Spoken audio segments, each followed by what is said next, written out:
Lumulupit ang paligid at ang kabilang mga mamamahan sa sakya. Mga bagay na lagi pinutulong, wala namang kasasay o marami ang natabang. Lumang sumanang walang yawan ang puto sa bubong. Mga pagkakoy para na nagigila na katotohan kahit na sa puti nagagas na sa kabura kahit na hindi pa social sa ML. Masarap siguro kanila sa bahay ng ganyan. Sa wipolye na nalito mo rin mataturuan na tawag na pag-aari ng isang kabuwa na pagkakay na ay pinag-aagawan kaya ng mga hindi na pinag-aakawalan. Makikinig mo lang sa kanya kasi gawahan mo na nagkarayo. Yo, yo,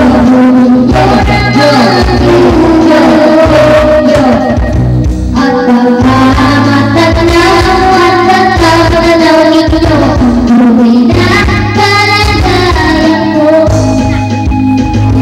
Mawalas ka sa kapuso pakakakaupo alam na pagkakang ng bigis na pinikinulo hindi ka baka namin yung pinagtagay sa sentero sa gabigis ko ang pinitan na tutulog na yelo na deklara kung nilagay siya sa yung pinakalatog isa sa lumang sa kulit-ulit-uli gamit ang pagkamatay na nagdama sa estero na nagsisisi